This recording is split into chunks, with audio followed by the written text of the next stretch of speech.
करोड़ों दर्शकों का मिल रहा साथ। एमपी की बात एमपी न्यूज के साथ। अरे गाड़ी दिलवाई तूने घर बनवाया, मैंने उस घर में तेरा मंदिर बनाया, मन के मंदिर में मैंने तुमको बिठाया, तुम्हें दिल में बसाया, तुम्हें अपना बनाया, तूने जीना सिखाया भोले नाथ जी, तूने जीना सिखाया भोले नाथ जी। बहुत सुंदर। तो आप समझ गए होंगे कि ये माजरा क्या है और एमपी न्यूज के इस खास सेगमेंट में आप सभी दर्शकों का बहुत बहुत स्वागत है। ये हैं युवा गायक, उभरता हुआ नाम किशन भगत। जी हाँ, इनके नाम में ही कृष्ण है और जब ये गाते हैं तो ऐसा लगता है कि भोलेनाथ का जो एक सच्चा भक्त है वो मचल रहा है और भोलेनाथ की जो भक्ति है वो इनकी गायकी के जरिए अभिव्यक्त हो रही है। शायद यही वजह है कि इंटरनेट की तरंगों पर, सोशल मीडिया की दुनिया में किशन भगत इस नाम ने धूम मचा दी है, धमाल खड़ा कर दिया है। जी हाँ, इनके कई ऐसे भजन हैं जो कि इन दिनों इंटरनेट की तरंगों पर लगातार वायरल हो रहे हैं।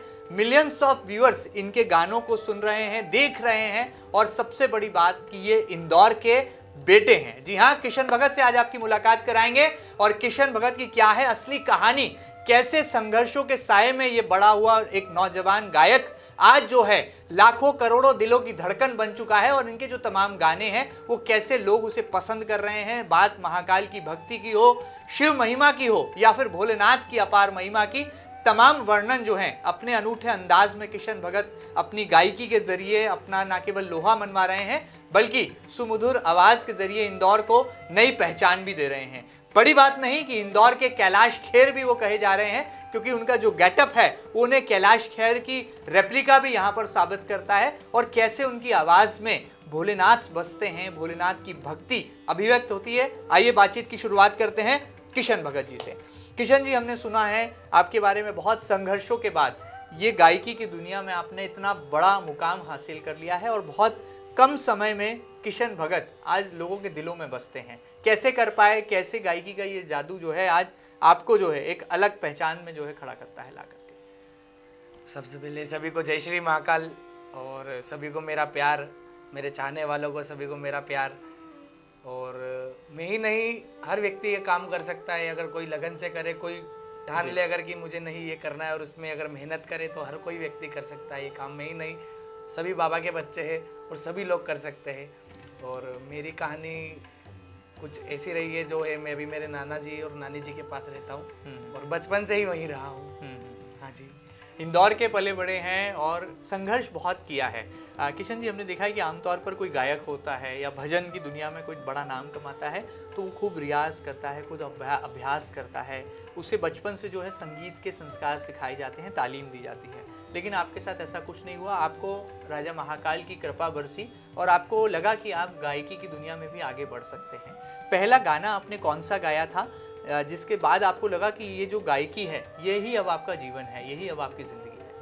पहला गाना मेरा सबसे जो मेरा ड्रीम भजन था, जी। उज्जैन के राजा कभी कृपा नजरिया, जो 2020 16 मार्च को लॉन्च हुआ था। हाँ जी। उसके बाद आपको लगा कि अब आपको गायकी की दुनिया में ही आगे बढ़ना चाहिए? हाँ जी, हाँ जी। उस समय ऐसा था जैसे एक अनजान व्यक्ति जो मैं कुछ उस बारे में यूट्यूब वगैरह और ये सब कुछ नहीं समझता था मैं, और स्मार्टफोन भी नहीं था उस समय मेरे पास।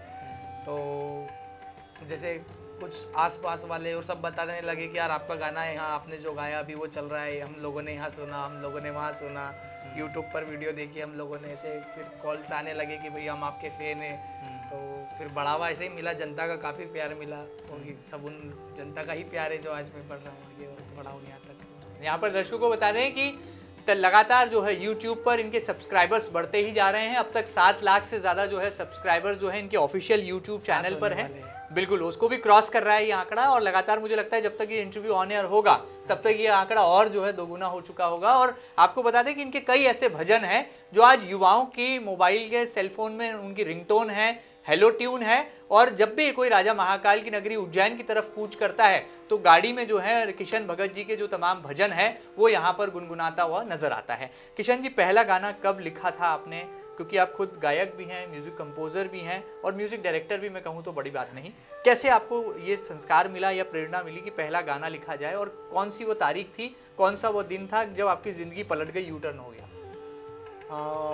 पहला गाना मैंने करीब में 14 साल का 14 या 15 साल का था तब मैंने उस गाने को लिखा था। एक भजन, एक गाना जो था पुराना, वो बहुत चलता था। उसके ऊपर से मुझे एक वर्ड मिला था सिर्फ, उज्जैन के राजा। हाँ जी, तो उज्जैन महाकाल बाबा की नगरी पास में ही है, तो हम लोग जाते रहते थे उज्जैन। लेकिन मैं कभी मंदिर में नहीं गया था उज्जैन में, कभी मैंने महाकाल बाबा के दर्शन नहीं किए थे ऐसे।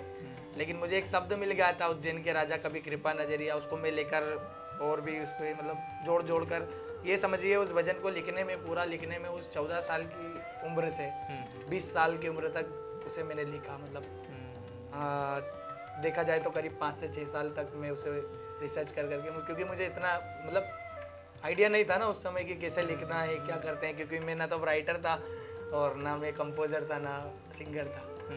बड़ा खुल करके गाते हैं और दिल खोल करके जो है उसकी भाव अभिव्यक्ति भी करते हैं। शायद यही वजह है कि जब बड़े पर्दे पर या टेलीविजन स्क्रीन पर जो है किशन भगत को देखा जाता है तो ऐसा लगता है कि हमारे ही बीच का कोई एक युवा है जो कि गाने के मामले में अपना लोहा मनवा रहा है और कैसे गाना गाया जाए। और खासतौर पर जब भगवान शिव की महिमा का वर्णन करना होता है तो ये जो खुलापन है, ये जो सीधा और सरल अंदाज है, यही मुझे लगता है कि किशन भगत जी को इंदौर का कैलाश खेर भी बनाता है।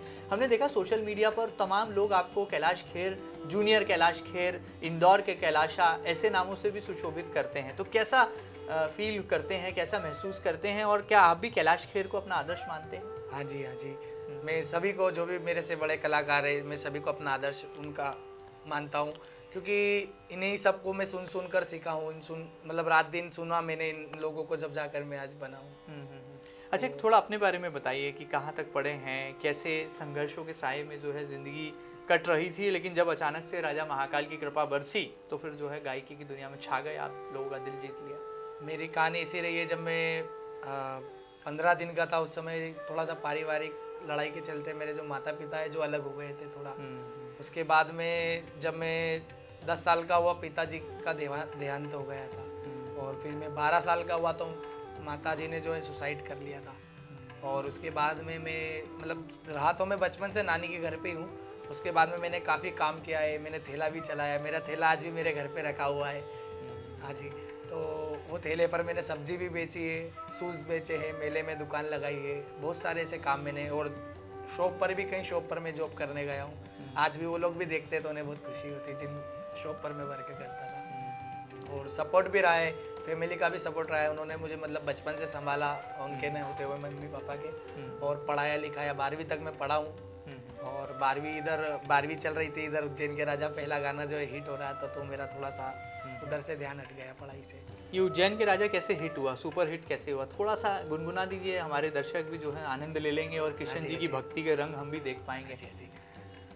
उज्जैन के राजा कभी कृपा नजरिया, राजा महाराजा कभी कृपा नजरिया, दुखिया पे डालना रे ओ भोले राजा। तो यही उनकी कृपा की एक नज़र मुझ पर पड़ी। उसके बाद आपने मतलब इस गाने के हिट होने के बाद आपने राजा महाकाल के दर्शन किए? मतलब आपने नहीं, असल में ऐसा था मेरा कुछ कि जैसे मैं पहले जब बचपन में छोटे थे, जब जाया करते थे तो हम लोग मंदिर मैंने नहीं देखा था। अब जैसे दोस्तों के साथ जाना और वही शिप्रा जी में स्नान करके घूम फिर के बढ़िया आ जाना, और मंदिर देखा ही नहीं था कि कहाँ है कैसे है, क्योंकि छोटे थे उस समय पे। उसके बाद में जब मैं थोड़ा समझने लगा इस चीज़ों को, तो मैंने भी सोच लिया था उस समय कि जिस दिन मेरा गाना पहला महाकाल बाबा, ये जो मैं लिख रहा हूँ आज से, जब उस समय में लिख रहा था कि भजन आएगा, मैं उसी दिन महाकाल बाबा के दरबार में जाऊँगा और दर्शन करूँगा। उसके बाद दर्शन? हाँ जी, तो जिस दिन मेरा भजन आया उसी ही दिन में तुरंत रिलीज होते ही मैं डायरेक्ट, मेरी गाड़ी सबसे पहले वही गई। पहली बार मैंने दर्शन किए बाबा के, और मैंने बाबा को कहा भी कि बाबा अब मम्मी पापा और ये तो सब आपके ही पास है, और आप जो भी हो आप ही हो, गुरु भी आप हो, माता पिता भी आप हो, तो मेरा पुष्प आपके चरणों में अर्पित है, ऐसा बोलकर मैं गया। और उसके बाद से मैंने महाकाल बाबा को हमेशा जब से अभी तक धन्यवाद ही दिया है, कुछ और नहीं मांगा। वाह वाह, चलिए बहुत बड़ी बात है। और शिव जी की महिमा ही कुछ ऐसी है कि वो जब देते हैं तो वो ऐसा देते हैं कि छप्पर फाड़ के देते हैं। और किशन भगत जी की तो जैसे महाकाल दर्शन के बाद लॉटरी ही लग गई, और अब मुझे लगता है कि इंदौर के कैलाश खेर, जूनियर कैलाश खेर के नाम से तो ये विख्यात हो ही रहे हैं। आने वाले दिनों में जब इनकी मुलाकात कैलाश खेर से होगी तो मुझे लगता है कि वो भी इनकी आवाज़ के दीवाने हो जाएंगे। मैं गलत तो नहीं कह रहा हूँ? अच्छा, ऐसी तमन्ना है कि कैलाश खेर के साथ एक बार मुलाकात हो जाए आपकी? हाँ जी, और आगे कैलाश खेर जी और हाँ, जिन्हें मैं और भी बचपन से बहुत सुनता था, लखा जी। तो ये सब मेरा ड्रीम है, इन लोगों को देखना मिलना। एक समय पे मतलब इन लोगों को देखने के लिए मैं मतलब जब हम शो में कहीं जाते थे तो इधर उधर चढ़ चढ़ कर हम लोग इन्हें सुनते थे, देखते थे, और आज बहुत खुशी होती है। अभी 17 जनवरी को जो है मेरा शो है, लखा जी है, जिसमें हंसराज रघुवंशी जी भी है और मैं हूँ, और भी कलाकार है। हरियाणा में होने जा रहा है ये शो। हाँ जी। चलिए, बहुत बड़ी बात है, इनके शो ऐसे ही धमाल मचाते रहें, क्योंकि ये आज सनातन धर्म की पताका कैसे लहराए उस दिशा में आगे बढ़ रहे हैं और भजन गायकी की दुनिया में अपना एक अमिट छाप भी जो है छोड़ रहे हैं जनता पर, समाज पर, धर्म जगत में। क्या कहना चाहेंगे आप आज के युवाओं को, आज के नौजवानों को? क्योंकि प्रतिभा अभाव में पलती है। जब सुख सुविधाएं होती हैं तो प्रतिभा का वो निखार नहीं निकल पाता, और जब प्रतिभा का ज्वालामुखी फटता है तो फिर पूरी दुनिया उस चकाचौंध को देखती है। क्या कहेंगे आज के युवाओं से आप? आज के युवाओं को बस यही है, चाहिए घूमना फिरना है, यहाँ जाना है, वहाँ जाना है, ये खाना है, वो पीना है, नशा करना है। कई युवा लोग बोलते भी है कि भैया जैसे भांग, मतलब एक गलती मेरे से भी हुई है ये। जैसे मेरा जो पहला गाना था उसमें मैंने लास्ट में एक लाइन ली थी, भोले पीते हैं भंगिया, भोले पीते हैं भंगिया। तो कई लोगों ने उस पर ऑब्जेक्शन उठाया, तो मैंने उन लोगों को भी यही कहा कि भाई जब उस समय मुझे इतनी समझ नहीं थी, मैं छोटा था तब लिख रहा था, तो मैंने उसमें मेरे भाव व्यक्त किए हैं सिर्फ।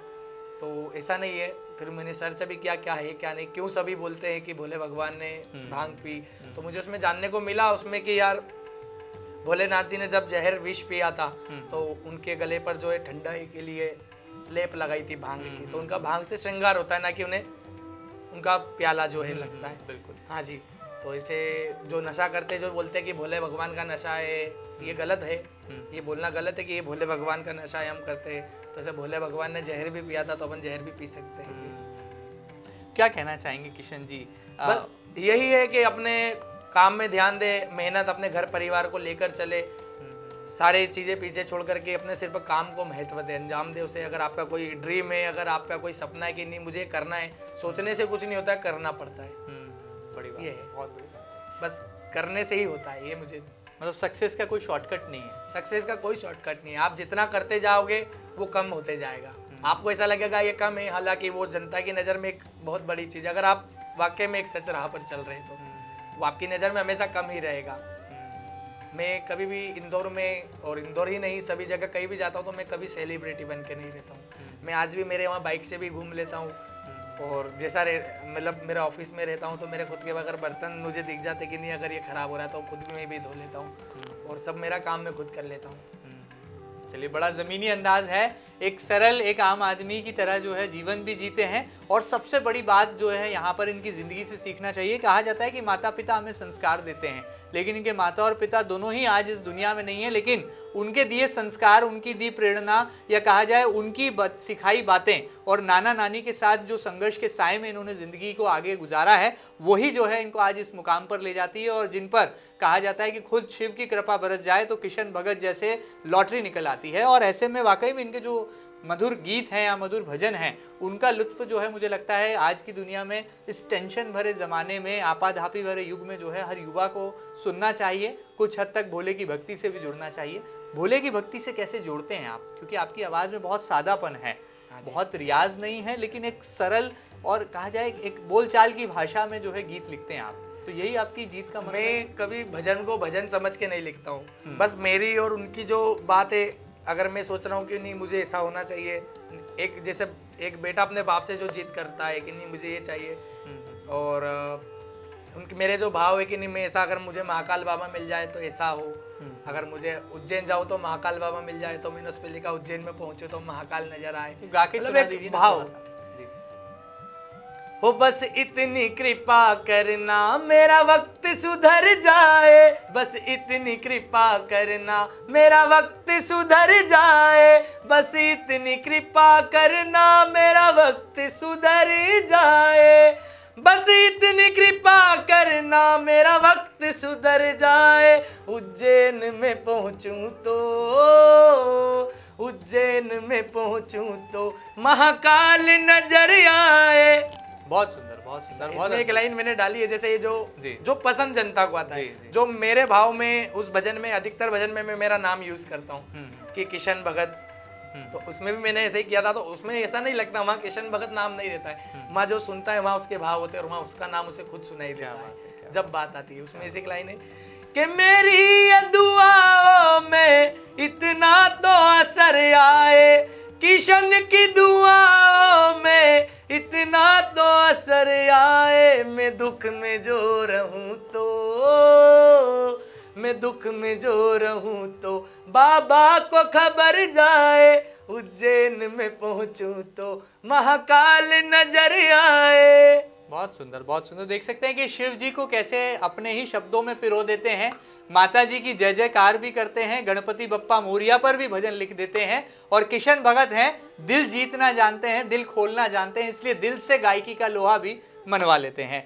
जाते जाते किशन जी क्या कहना चाहेंगे, किस तरह से अब आपका अगला लक्ष्य है? और एक सवाल और मेरे जहन में है कि ये गेटअप का क्या राज है, ये जो बड़ा सा आपने अपने बाल को इतना, ये हाँ जी केश को जो है इतना समर्पण दिया हुआ है इतनी तैयारी के साथ, इसके नहीं, पीछे क्या इसके पीछे एक वजह ऐसी है कि अभी आज से 2 साल पहले ये नहीं था, तो मेरा एक गाना आया था, सभी लोगों ने बहुत प्यार दिया उसे मुझ पे, उस भजन पर मुझे, महाकाल नाम जपिए झूठा झमेला, 2 दिन की जिंदगी 2 दिन का मेला।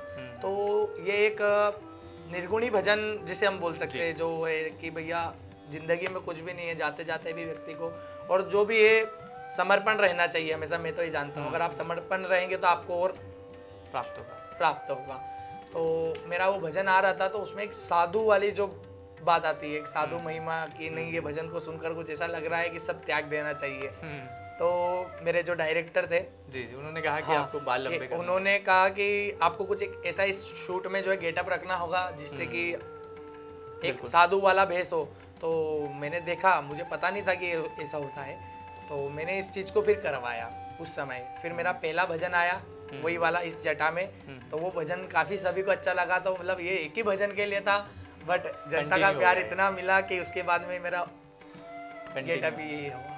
चलिए बड़ी बात है। देखिए ये भी राज की बात है कि एक मंजिल को छूना था, इसलिए ये जो है समर्पण इन्होंने यहाँ पर किया, और वो समर्पण ही जो है अब इनकी शैली बन गया है, इनकी स्टाइल बन गया। समस्या भी आई, मुझे खून जम गया था यहाँ पर, और बहुत सारी कठिनाई आई, पर मैंने उसको रखा है। डटे रहे और आप। जी। तो राजा महाकाल को ही समर्पित करते हैं आप ये जो? हाँ जी, पूरी तरह। और इसका एक दायित्व ये भी है, महत्व ये भी है कि उस समय जब मेरी शुरुआत थी, सभी जो मेरे बड़े बुजुर्ग जो मुझे गाइड करते थे हमेशा कि ऐसा काम नहीं करना है, हम लोग अगर इस राह पे तो ऐसा नहीं जाना है, तो उन सब चीज़ का एक डर जो भय होता है कि नहीं अगर मैं वहाँ जाऊँगा तो ऐसा हो सकता है, मैं अगर मान लो सीधी सी बात है कोई वाइन शॉप पर जाकर मैं इस गेटअप में नहीं खड़ा हो सकता, मतलब ऐसी कोई भी गलत जगह जाकर मैं इस गेटअप में नहीं खड़ा हो सकता हूँ। तो ये मैंने एक मेरी निशानी कि हाँ अगर मैं ऐसा जाऊँगा तो यहाँ मुझे पहचान लेंगे। तो मैंने अगर छुप के जाना होता तो फिर मैं मुंह बांध कर भी जा सकता था, लेकिन ये मेरी एक निशानी थी इसलिए मैंने इसको रखा। चलिए बात है, यही निशानी है और यही अब इनकी पहचान है जो इन्हें नए नित नए मुकाम, नित नई मंजिल तक ले जा रही है।